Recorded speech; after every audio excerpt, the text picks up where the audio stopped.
कमाने वाली बहू। मम्मी, आप हमारे साथ बेंगलोर चलो। पापा थे तो अलग बात थी, अब आप अकेली यहाँ गांव में कैसे रहोगे? बेटे अनिल ने कहा। तो मैं असमंजस में पड़ गई। हार्ट अटैक से हुई इनकी अचानक मौत से मैं अपने आप को लाख कोशिश के बाद भी संभाल नहीं पा रही थी। 12 दिन हो जाने से सभी मेहमान चले गए थे।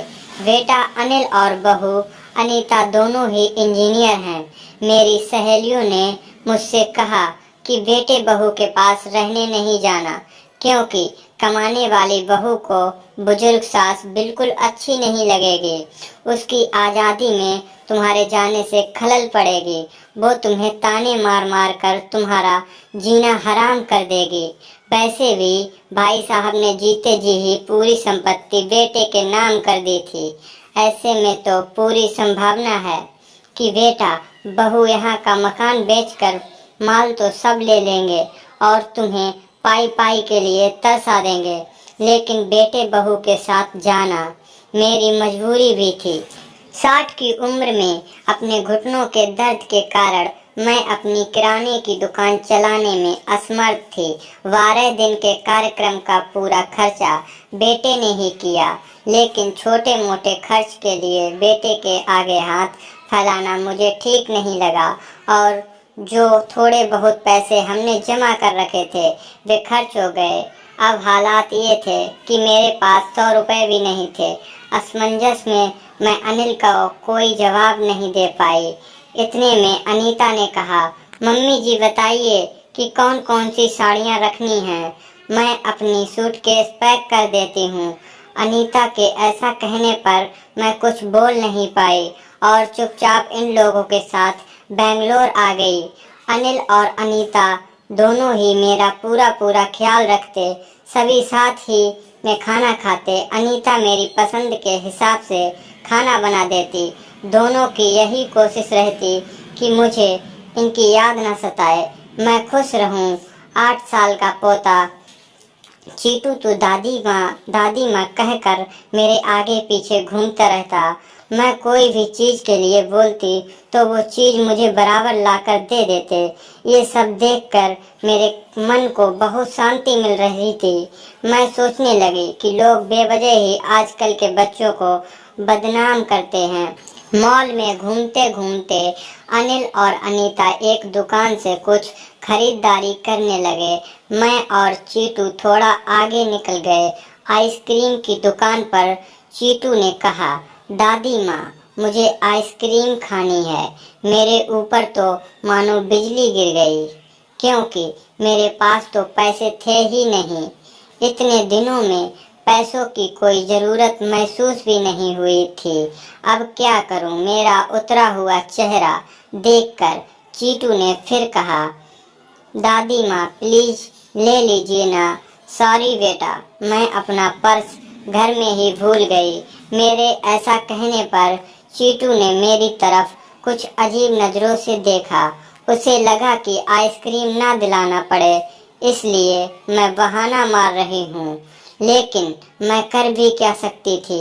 मुझे अपनी बेबसी पर रोना आने लगा। मैं कैसी दादी हूँ कि अपने पोते को आइसक्रीम भी नहीं दिला सकती। इनके जाने के बाद पहली बार मैं अपने आप को बहुत ही असहाय महसूस कर रही थी। हमने बाहर डिनर किया। अनीता ने मेरे पसंद की काजू करी ऑर्डर की, लेकिन मुझे उसमें भी स्वाद नहीं आ रहा था। घर आने पर थोड़ी देर सभी ने टीवी देखी। अनिल सोने चला गया और अनीता चीटू के कमरे में गई ताकि मच्छर की टिकिया लाकर उसे ब्लैंकेट आदि देकर सुला दे। मैं भी अपने कमरे में सोने जाने लगी। इतने में मुझे चीटू की आवाज़ सुनाई दी, मम्मी दादी माँ बहुत ही कंजूस है। तू ऐसा कैसे बोल रहा है?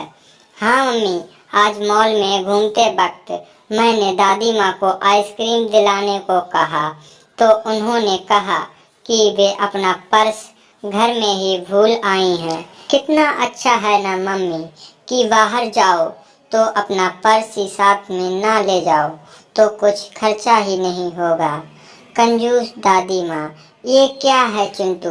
दादी माँ के लिए ऐसा बोलते वक्त तुम्हें जरा सा भी विचार नहीं आया? क्या तुम उनके दुख को समझ सकते हो कि वो फिलहाल कितने दुख में हैं? कीटू ने कहा, दादी माँ को क्या दुख है बेटा? अभी तक दादी माँ और दादाजी गांव में एक साथ रहते थे। अब अचानक दादाजी हम सबको छोड़कर चले गए। और आपको बता दें कि अपने माता पिता को कभी मत भुलाना, जिस व्यक्ति के साथ हम 24 घंटे रहते हैं और साथ में उठते बैठते हैं, साथ में खाना खाते हैं, अपना दुख सुख शेयर करते हैं, वो ही व्यक्ति अचानक हमसे बहुत दूर चला जाता है तो कितना दुख होता है, ये अभी तुम नहीं समझ सकते। सोचो, अचानक तुम्हारे मम्मी पापा तुमसे बहुत दूर चले जाएं, इतनी दूर कि कभी वापस ना आए, तो क्या तुम्हें दुख नहीं होगा?